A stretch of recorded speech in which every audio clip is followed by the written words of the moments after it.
9 जून को होने वाली बीजेपी की डिजिटल रैली के खिलाफ आरजेडी ने मोर्चा खोल दिया है। नेता प्रतिपक्ष तेजस्वी यादव ने प्रेस कॉन्फ्रेंस कर बीजेपी की डिजिटल रैली के खिलाफ गरीब अधिकार दिवस मनाने की चुनौती दे दी है। तेजस्वी के इस ऐलान के बाद बिहार की सियासत गर्म हो गई है। चुनाव की चिंता है। प्रधानमंत्री नरेंद्र मोदी ने देशवासियों से कोरोना योद्धाओं को धन्यवाद देने के लिए थाली बजाने की अपील की थी। अब बिहार में आरजेडी भी थाली बजाने जा रही है, लेकिन किसी के सम्मान में नहीं, सियासत करने के लिए। जी हां, 9 जून को केंद्रीय गृह मंत्री अमित शाह की बिहार में वर्चुअल या यूं कहें कि डिजिटल रैली होने जा रही है। बीजेपी की रैली के खिलाफ आरजेडी के तेजस्वी यादव ने मोर्चा खोल दिया है। तेजस्वी ने बीजेपी की रैली के खिलाफ 9 जून को मजदूर अधिकार दिवस मनाने का ऐलान किया है।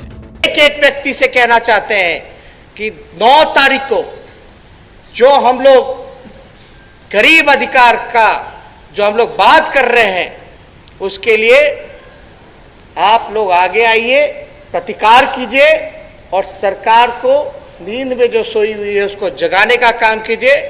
जो थाली हो, कटोरा हो, आज जिसके पास थाली कटोरा ने वो केला का पत्ता लेके सामने आ जाए। तेजस्वी के सियासी हमले को बीजेपी ने नौटंकी करार दिया है। देखिए, तेजस्वी यादव प्रतिपक्ष के नेता के रूप में पूरी तरह विफल रहे हैं और उस विफलता को छिपाने के लिए नौटंकी का सहारा ले रहे हैं। जब जब नेता प्रतिपक्ष को बिहार में मौजूद रहना चाहिए था, तब तक गुमनामी में रहे, छुपे रहे, अदृश्य रहे।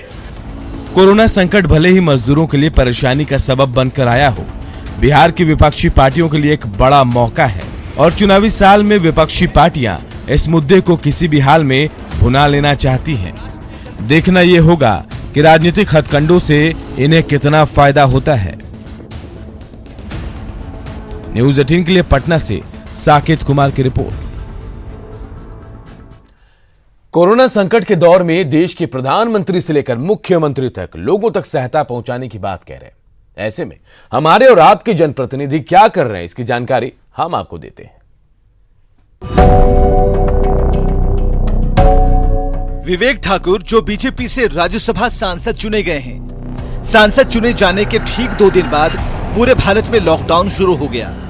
विवेक की माने तो लॉकडाउन के दौरान वो दिल्ली में जरूर फंस गए थे, लेकिन उन्होंने अपने लोगों को नहीं छोड़ा। अलग अलग माध्यम से लोगों को राहत पहुंचाते रहे।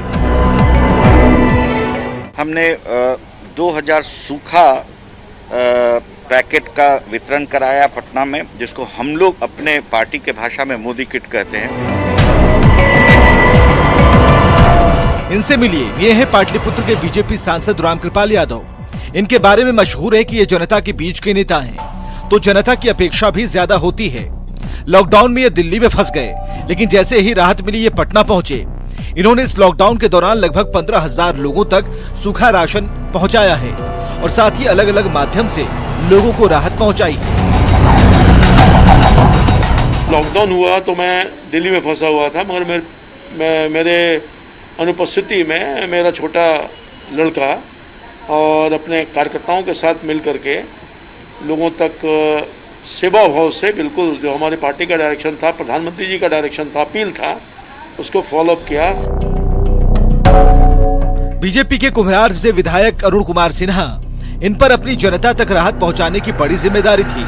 कुछ अपना पैसा मिलाकर तो कुछ लोगों से चंदा लेकर 25 लाख रुपए से राहत सामग्री खरीदी, 25,000 पैकेट सूखा राशन के बनवाए और जरूरतमंदों तक पहुंचा दिया। इसके अलावा पीएम केयर से लेकर मुख्यमंत्री राहत फंड तक इन्होंने पैसे दिए। प्रतिदिन इसमें से 100-200 पैकेट या 400 पैकेट कहिए आवश्यकता अनुसार निकलता है। 46,000 लोगों को पका हुआ खाना खिलाया और 13,000 लोगों तक सूखा राशन पहुंचाया। ये दावा है बीजेपी के दीघा विधायक संजीव चौरसिया का। इनकी माने तो लगभग 13,000 परिवार तक राहत सामग्री पहुंचाई गई है। साथ ही कई जगहों पर कम्युनिटी किचन खोलकर लोगों को खाना खिलाया।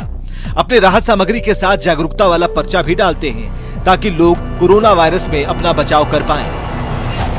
जो राशन वितरित किए हैं 13,000 कुछ जो अलग अलग प्रकार से लगभग 13,000 यानी कि रॉ मटेरियल के साथ एक परिवार की जितनी आवश्यकता हो सकती है एक अवधि तक वो देने का काम किए।